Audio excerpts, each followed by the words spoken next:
আসসালামু আলাইকুম।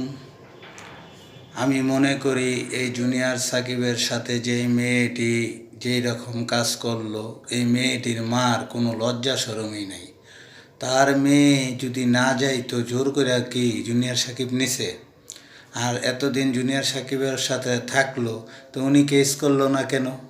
উনি মামলা মুকুন্দায় গেল না কেন? ওনার মেয়েরে নিয়া উনি যেভাবে ভাইরাল হতে এসেছিল সেইভাবে জুনিয়র সাকিবের সাথে পাঠিয়ে সে ভাইরাল হয়েছে। এখনও সে জুনিয়র সাকিবরে নিয়ে নানান কথা বলতেছে একটি ছেলের নামে।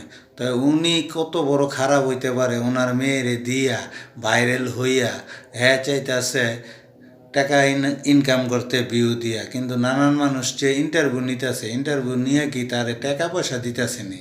নাহলে উনি জুনিয়র সাকিবের নামে এত কথা বলে কেন? যেই জায়গার মধ্যে উনি উনার মাইয়ার এত কিছু হয়ে গেছে, ওনার তো লজ্জায় মিডিয়ার সামনে আওয়ার কতই না।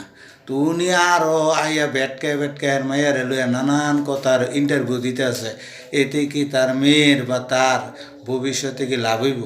হ্যাঁ, ওনার মায়ের বিয়া শাদি দিব না? তো এত কিছু হওয়ার পরে কোন ছেলে বাংলাদেশের ওনার মায়ের বিয়া করব? উনি আসলে ভাইরাল হইয়া টাকা কামানোর জন্য আসছে তার মেয়েরে নিয়া। এটাই আমার মনে হয় ভাই, আপনারা একটু তার কথাটি শুনেন। ভাইরাল হয়েছে সোনা কেটে। ও কি ভালোভাবে ভাইরাল হয়েছে? সোনাক্ষীতে এই বিষয়টা একটু